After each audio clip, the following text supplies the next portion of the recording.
Today's show is sponsored by the ABV Barrel Shop. The ABV Barrel Shop is located in the St. Louis metro community of Arnold, Missouri, and is the world's first single barrel only liquor store. This business is owned and operated by Steve Akeley and Jim Fosnot. Head over to abvbarrelshop.com to sign up for their email and text distribution list. That way you'll know what they have in stock, what classes are coming up, and what barrel picks they have in the works. We are also sponsored by The Bar to Go. The Bar to Go offers a fully customizable carrying case that allows you to take your favorite distilled spirits or cocktail ingredients with you. Whether you're looking for yourself, a customized gift, or logo items for your business or event, The Bar to Go can help. Check them out at thebar2go.com. Use the number 2 when you type out The Bar to Go. Did you know Neely Family Distillery now ships its popular distilled spirits directly to you? To order, simply call 859-394-3258. Tell them the ABV Network sent you. And now, on to the show. Let's drink!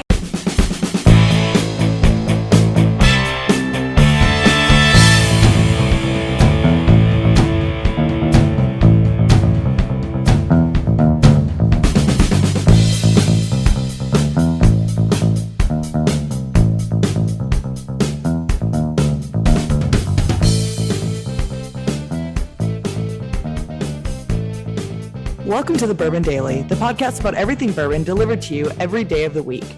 Today on the show, we talk about what companies like Diageo and Campari are buying in these multi-million-dollar acquisitions.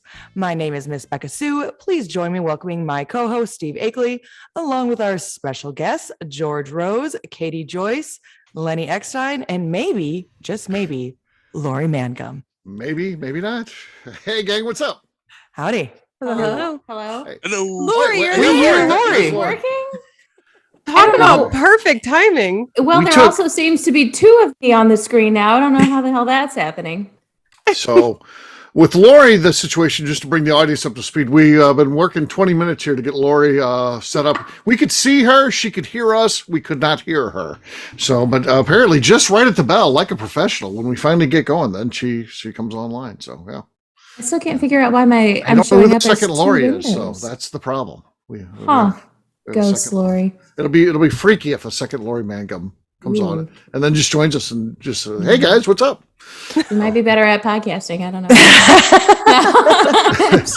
We'll see. So we've got a fun show today. We're going to be talking about what companies truly are buying. There's these acquisitions that are happening right now, and what are they buying? We'll do that after the break, of course. But for right now, Miss Beka Sue said there's something she wanted to talk about. What is that, Beka?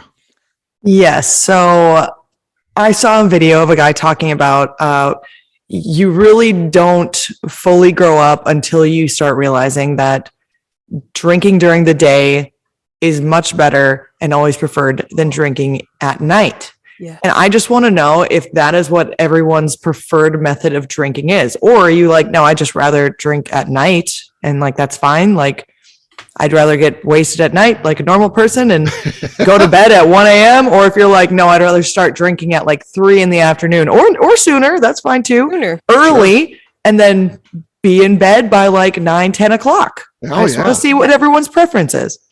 Oh, yeah. Yes. I definitely prefer the day drinking. Yeah. Team day drinking all the way. Yeah, that's a good thing. Yeah.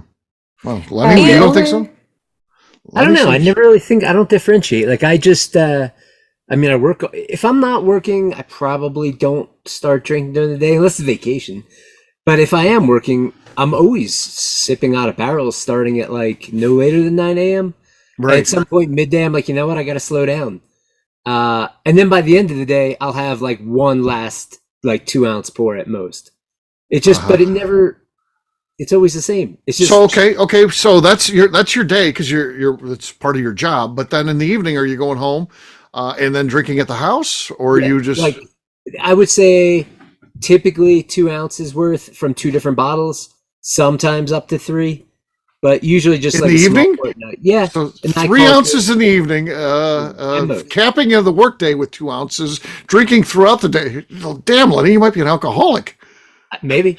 But I get paid for it. He's a professional. He's a professional. Okay. He has to do this for work. You can't drink all day if you don't start in the morning. Exactly. That was the point I was about to make. You can't drink all day if you don't start early. That's why I prefer to start about 8 a.m. and just have little sips throughout the day, like every 15 or 20 minutes. Yeah. Just little knocks. Just little knocks. Just that maintenance buzz. Oh, We have a tasting bar, and it doesn't feel right for Jim and I to sit at the bar and not have a drink with customers. You have to have at least a taster. And like we do the same thing at the distillery. And like we show people courtesy. Yeah, we show people how to taste properly in the distillery. And so That's like what I'm showing. I'm showing I them how to taste personally properly. usually just keep my glass, like I keep that pour in that glass like all day. Sure. But like I do take sips out of it. And then I also do, but I do two separate things. We do a pour of bourbon to show them how to drink it properly. And then I always finish the tasting with showing them that absinthe will loosh. And so I have to do that fresh every single time. And so every time I do a tasting, I'm generally downing my little bit of absinthe every single time. Sure. But that's that's medicinal purposes. Yeah.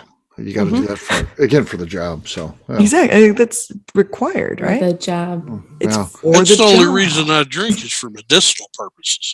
Cures all ails, right, Wow. George? Yes. Mm-hmm. Not That's why I call TTB it the approved, wonder. but George and I are can the only be ones that proved, know and this, but yeah, I once you're have on proved it. once you're on the wrong side of 50, you need it. Right, Yeah. George?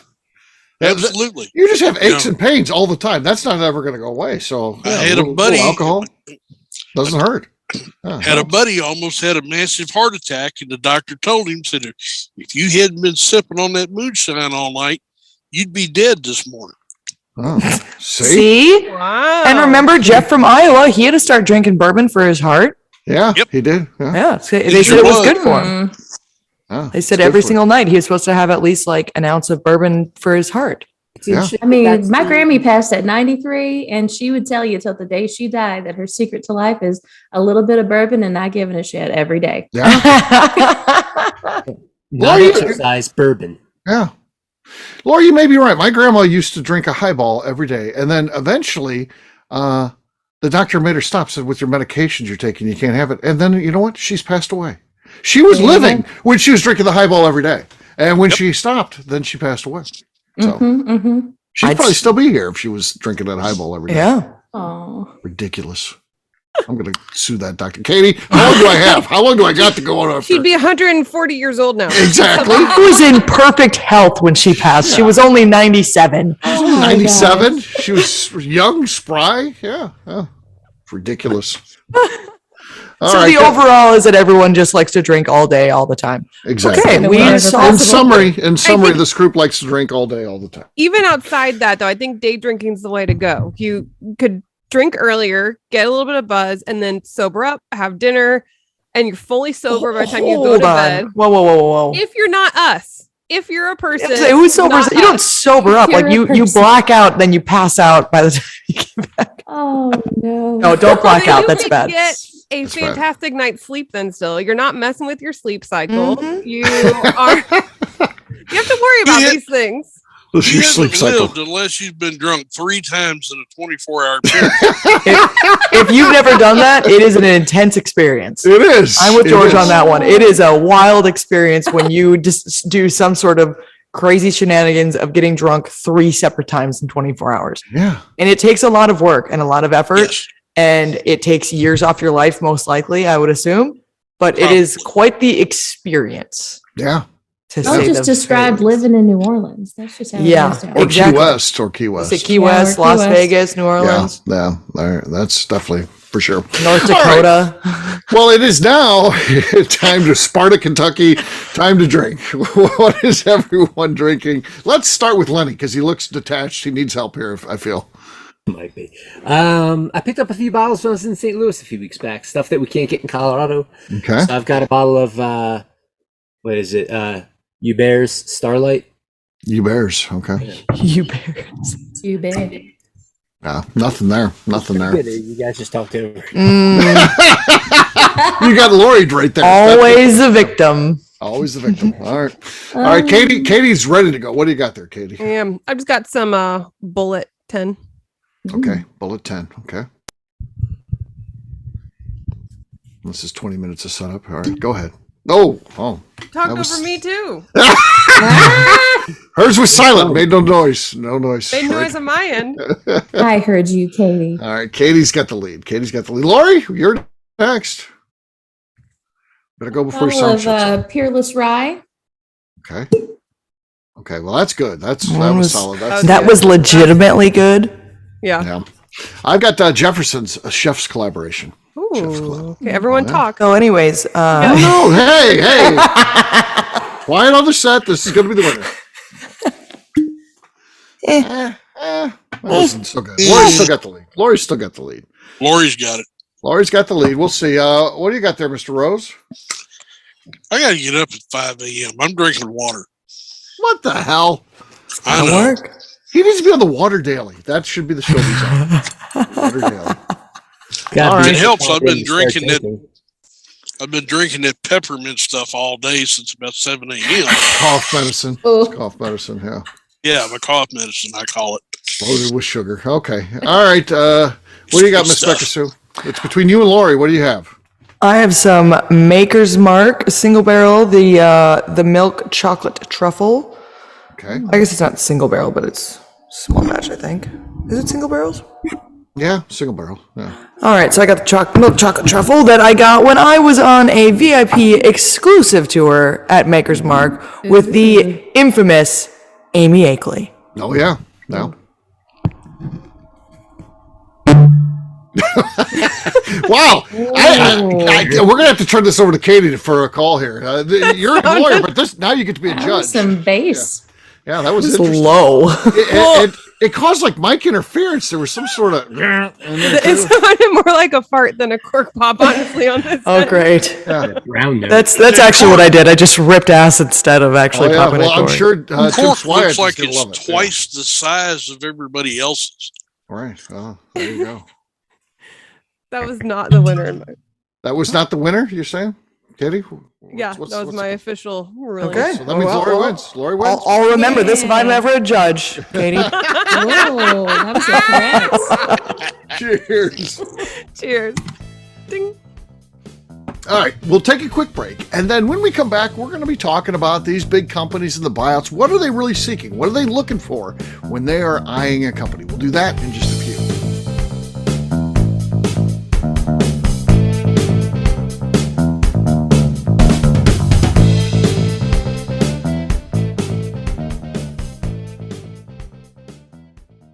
Let's talk about the people who make these shows happen. First up is the ABV Barrel Shop. It is the most unique shopping experience in the world of bourbon, as the ABV Barrel Shop only sells single barrels. Owners Steve Akeley and Jim Fosnot select. With over 100 distilleries on board to sell us barrels, we are home to the most unique and diverse barrel pick selections in the bourbon world. By signing up for our email, you will always know what we have in stock. In addition to the single barrels, we'll have a gift shop featuring ABV Barrel Shop as well as ABV Network merchandise. We are partnering with vendors like Art Eatables and Old Man Bay Signs to bring you unique items you can't find anywhere else. We will also have a 24-seat classroom where we are offering educational and fun classes like Breakfast and Bourbon, a series where we pair donuts and bourbon, customer barrel picks, and opportunities to learn from master distillers and other bourbon dignitaries. Best of all, we feature a tasting bar where you can try before you buy. All of this is located in the St. Louis metro community of Arnold, Missouri. If you are in the St. Louis area, please stop by to say hi. If you're traveling in from outside the area, please take advantage of our hotel rates with the Drury Inn and Pear Tree Inn, less than a mile from our shop. This can be done via the links in our Visit St. Louis section on our website. Head over to abvbarrelshop.com to plan your trip. The ABV Barrel Shop. It's where single barrels live. Hi, this is Steve Akeley, owner of the ABV Network. We're sponsored by the Stave and Thief Society. This is where you, a bourbon enthusiast, can expand your knowledge and emerge a bourbon steward. In 2017, I completed my Executive Bourbon Steward certification. It's the most comprehensive bourbon certification program available and connects you with an expansive network of bourbon enthusiasts and professionals. Check out the full listing of in-person and online certifications and join the society today by enrolling at staveandthief.com. Okay, let's talk about the Neely Family Distillery. In 2018, I met Royce Neely at an industry event. He started appearing on our shows, and we became friends during my frequent trips to Kentucky. Today, he is amongst the leaders of young distillers leaving their mark on the bourbon industry. A visit to Neely Family Distillery yields insight on their unique family history, why their products are special, and gives you the opportunity to taste their whiskey, moonshine, and creams. Check them out at NeelyFamilyDistillery.com or visit them in Sparta, Kentucky.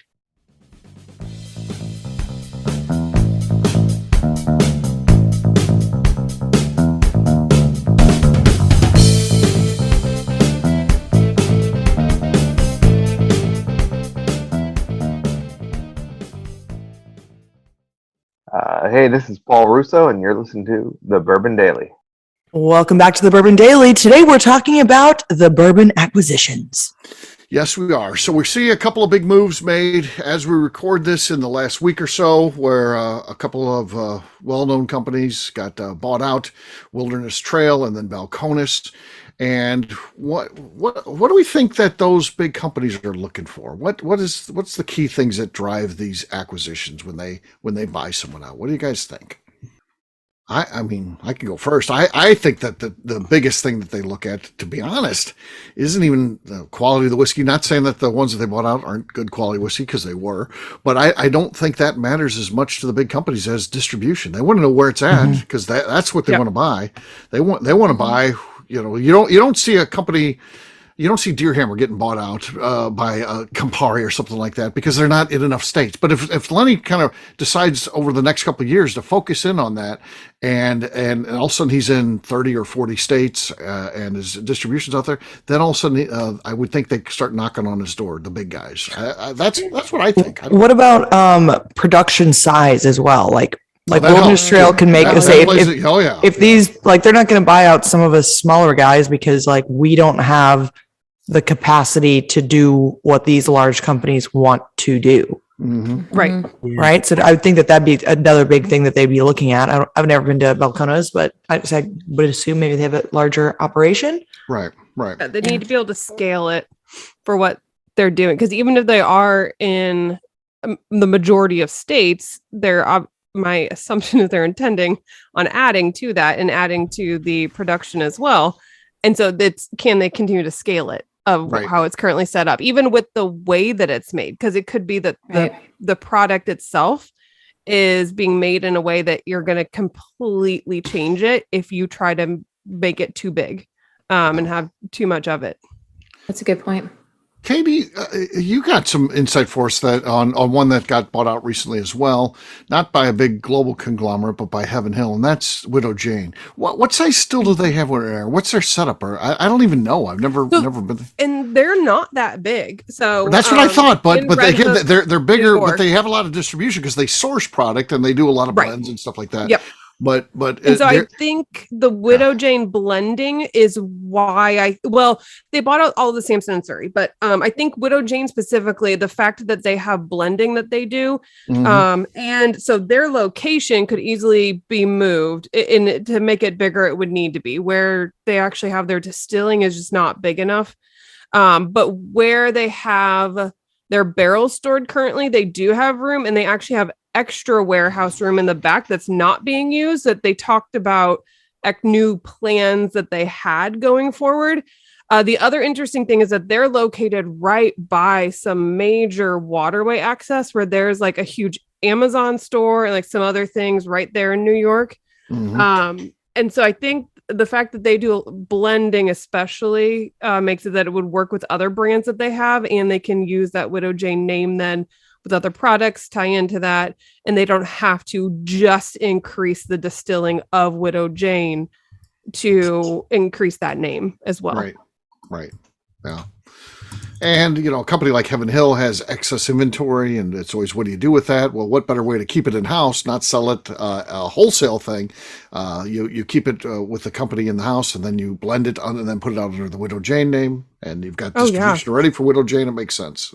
Absolutely. Yeah.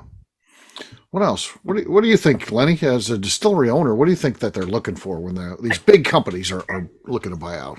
Yeah, well, I definitely don't think it's any one thing. I think it's specific to the various acquisitions. But Steve, you mentioned distribution. I think that's an interesting one. I half disagree, half agree with you on that. Maybe the other half disagree.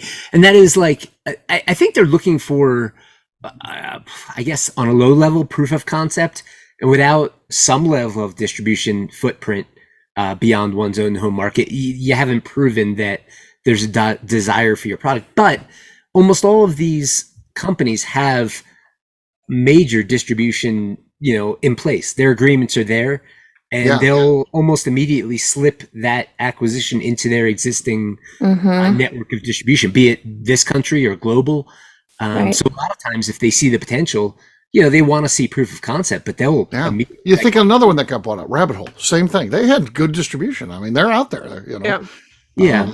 So they weren't just like a Kentucky only thing by any means. They, they're out across the country. See, with that distribution is that they already did all the test marketing for them in all these different areas. And so then they can come in and say, okay, yep, now we can put you in our shelf space that we already have access to in all the stores because they've already done a lot of the test marketing in these areas for them. Right.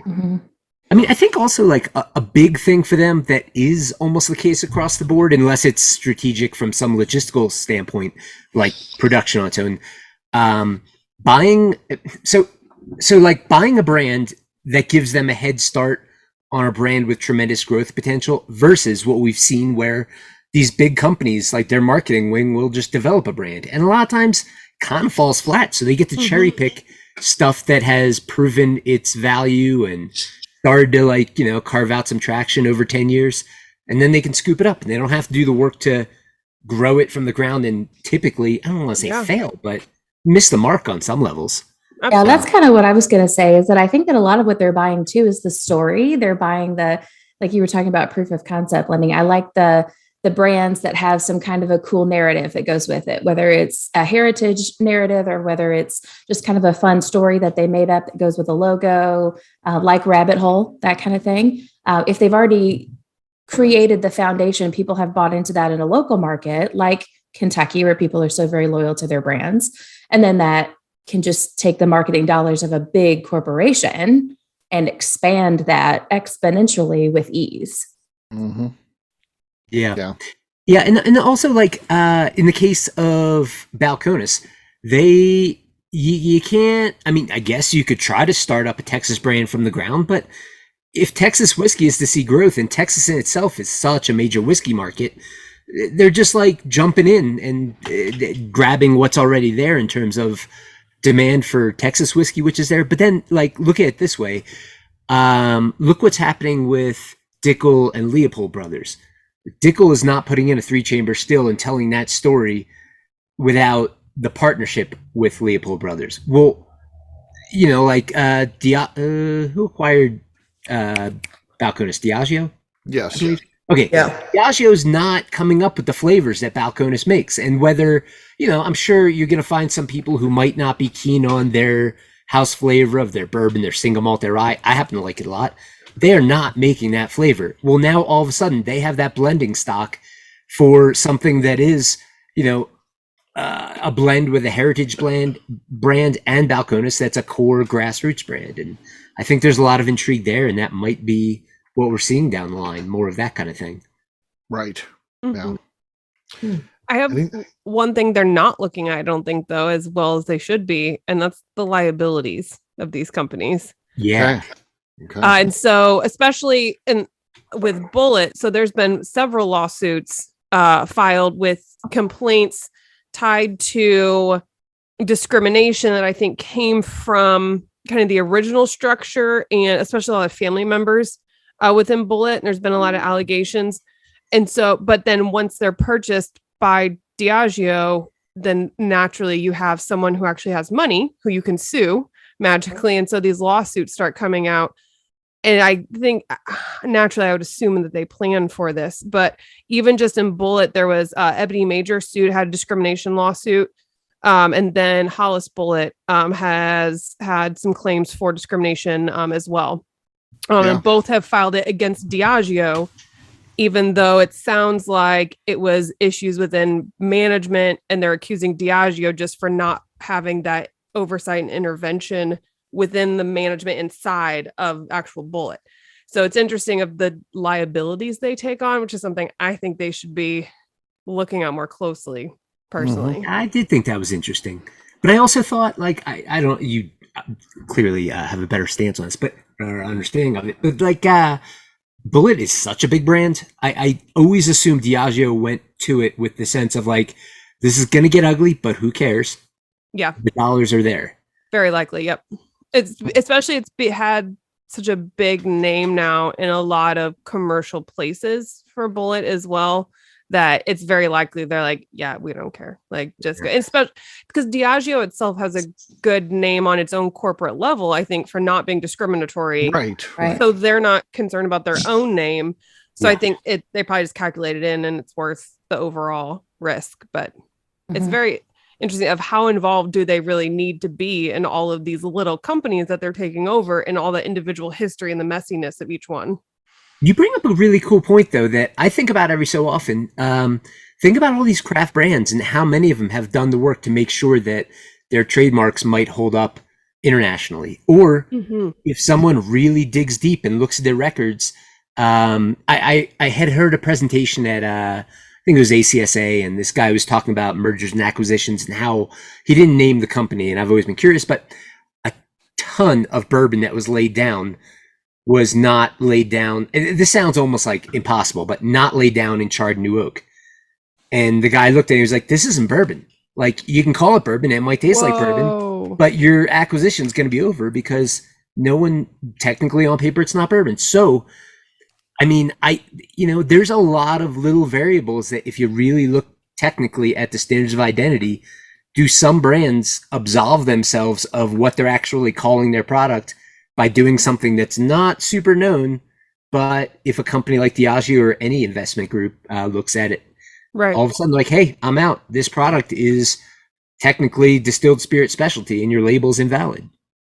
Yeah, very likely. Yeah. It's interesting. Yeah.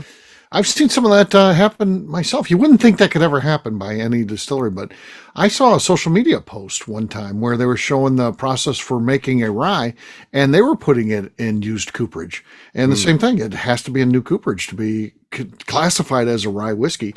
And they were saying that we're making our newest rye, and then they show on there it's an ex-bourbon barrel, and it's like, that's not how that works. You can't do that. Yeah. So that stuff happens. Weird things. So things you wouldn't necessarily think about, but you have to take into consideration when you're making that sort of move. So there's going to be a lot more of this stuff going on, I think. So and that'll lead us into our next show, actually, where we're going to take some guesses at who's next. So that'll be fun. So, but we'll wrap this one up as we always do by talking about where people can find us. George, we'll start with you. Where can people find you? He's out in the woods somewhere right now. Out in the woods. You can find me at Ask Pappy G on Facebook, Pappy G in Kentucky on TikTok, Pappy G in Kentucky 1967 on Instagram. Okay, all different monikers. That's the way you want to do it. That would make sure they only find you. If they find you on one only. That's for sure. Yeah. All right, Lori, how about you? Yeah, you guys can find me on Instagram at Spirited Curves. All right, Katie. You can also find me on Instagram at KatieProof. Lenny. You can find me and the rest of Deerhammer on social media at Deerhammer. On the webs at deerhammer.com, where you can order all of our whiskeys, including bourbon now, shipped direct to your door. And you can come visit us in beautiful Buena Vista, Colorado. All right, Miss Beka Sue. You can find me on Twitter and on Instagram at Miss Beka Sue, 1K, no C's. All right, for me, I'm an easy guy to find. I'm at Steve Akeley on Twitter, Instagram, or Facebook. I've got a website, steveakeley.com. We've also got a company website. That thing's abvnetwork.com. Check it out because everything that we do is out there. Previous shows, blogs, so much more, abvnetwork.com. Come by and see us at the ABV Barrel Shop. We got a lot of cool things going on. We are in the St. Louis suburb of Arnold, Missouri. So to learn more, head over to abvbarrelshop.com. Sign up for our email distribution. Miss Beka Sue, anything else to say before we get out of here? I'd just like to remind the audience to please give us a 5-star review that includes comments. It helps new people find the show, which is very important to us.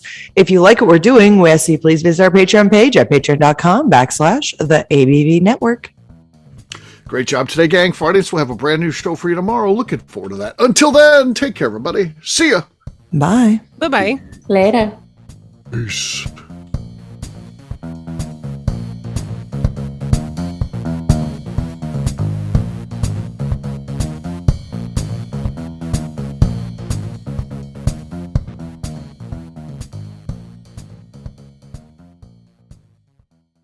Before we finish the show, let's talk about some great companies that support the ABV network. First up is Moonshine Still Pro. Moonshine Still Pro has a full line of products to help the home distiller. Whether you want to experiment on the stove in your kitchen or you're looking for a bigger setup in your backyard, owner Russell Creed and his team can help. They have multiple still offerings, accessories, and even grain from their partners at Goldstone Mill to assist you in making whiskey on par with your favorite distillery. They can also help you with some fabricated parts you probably can't make yourself if you are attempting a DIY still project. Learn more or order your still or parts at moonshinestillpro.com. Another friend of ours is the Goldstein family at Goldstone Mill. The Goldsteins offer a variety of heritage and heirloom grains to make the finest whiskeys in the world.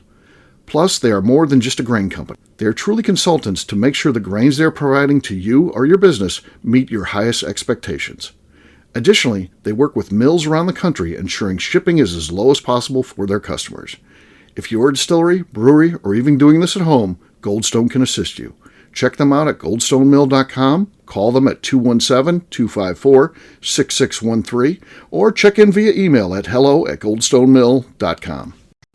Last but not least is the ABV Barrel Shop. While we don't get to play in the allocated bourbon game because we aren't selling the other products you have to do to get those, we do have access via our friendships in the bourbon industry to some really cool stuff. Have you ever seen your favorite craft distiller selling some really cool limited offerings only in their gift shop? I'm talking things like the hazmat offering Distillery 291 did for their 10th anniversary, or Neely Family Distillery's Papaw's birthday barrel. They don't have enough of it to send it out to distributors, so they only sell it via their gift shop. Well, companies like Distillery 291 and Neely Family Distillery have agreed to sell us 2 or 3 cases of these offerings moving forward, meaning our store will have the access to some of the rarest whiskeys in the world. Way more difficult to come by than the allocated bourbon offerings with a national release. Yes, they will be extremely tough to come by, but if you're a customer of our store, you'll have a chance to get them. Get signed up for our email or text list over at abvbarrelshop.com so you don't miss out.